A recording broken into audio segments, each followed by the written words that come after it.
In January 1938, there were two boys born in the USSR 19 days apart who were destined to become poets.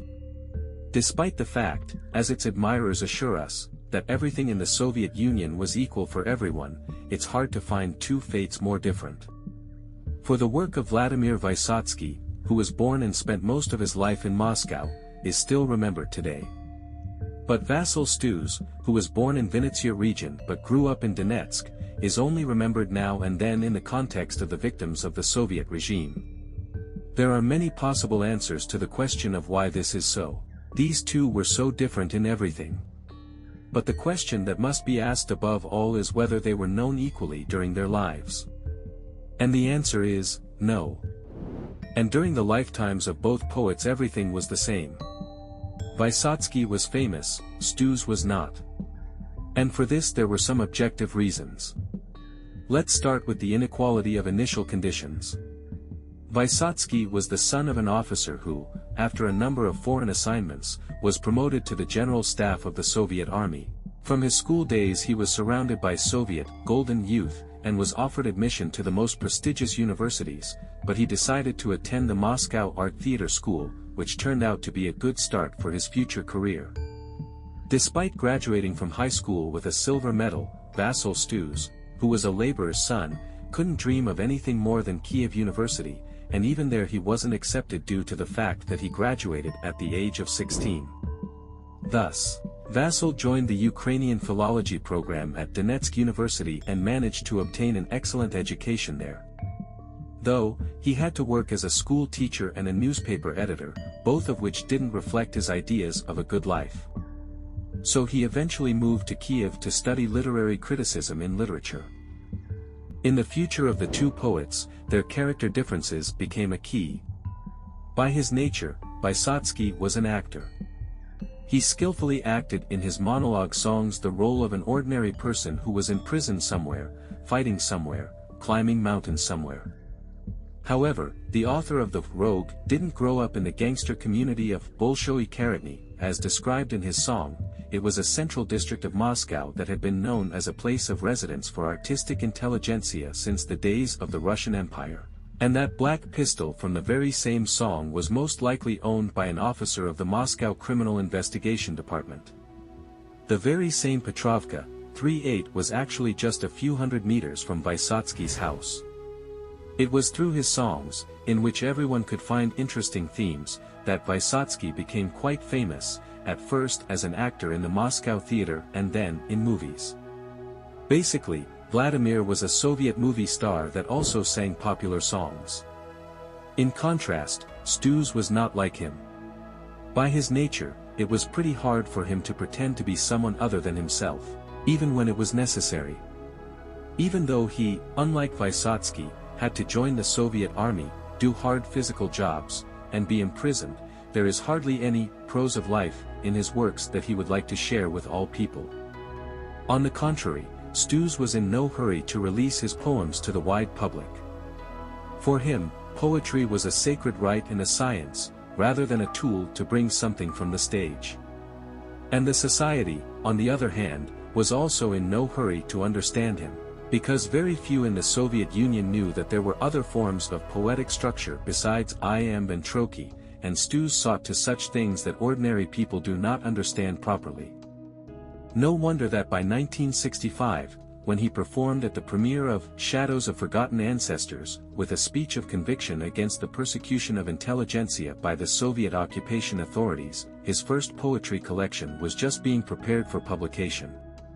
In fact, in the same 1965, Vysotsky also had the chance to become a dissident. It was during this time when there was a trial of the writer Andrei Sinyevsky, who was teaching him literature at the Moscow Art Theatre School and imparted to him the love of Pushkin. At the time, numerous Russian intelligentsia spoke out in his defense. Except for Vysotsky. During that time, he was pursuing a career in movies. Certainly, after Stus's speech against the Soviet occupation authorities and his expulsion from graduate school, publishing houses refused to deal with him at all.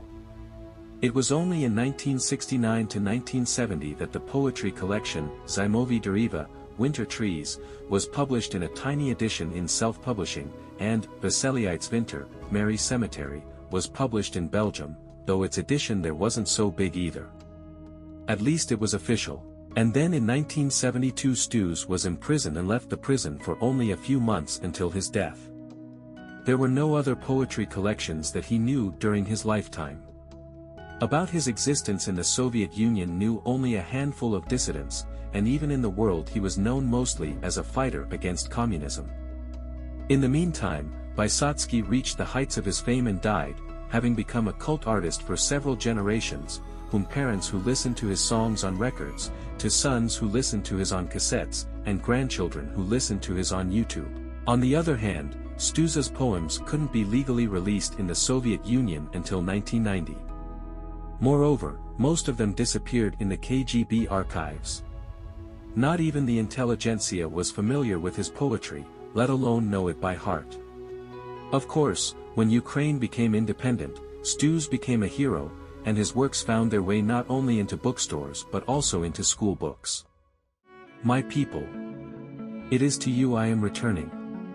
In death I somehow find my fate. I turn my pained but goodly face to living. And in filial prostration I begin. I meet your eyes in fair thanksgiving. And join my kindred earth as closest kin. This is the full meaning of one of Stus's most famous quotes. When you truly look into the fair eyes of the Ukrainian people, you can only cry. Because his poetry was uninteresting and incomprehensible to most people. Because nobody reads those high school books. Nobody buys those multi-volume editions. And not that Stus's poems haven't been arranged for music at all. There is a remarkable performance of them by Serhiy Vasyliuk, for example, but over the years they have had very, very few views on YouTube. В тому полі, статіней в полі, синьому як льон, а в цьому полі синьому як льон. Судилося й тобі самому бути, аби спізнати долю як покути, у цьому полі синьому як льон. Well, nothing to be done, Vysotsky was a pop star. Not a huge genre, but one that stuck in the minds of millions. As for Stus, he remained as a personification of anti-national, high art. Thus I live, like an ape amidst apes, with a sinful brow and a mark of sorrow, consistently colliding with unyielding stone walls, as their thrall, a pitiful thrall.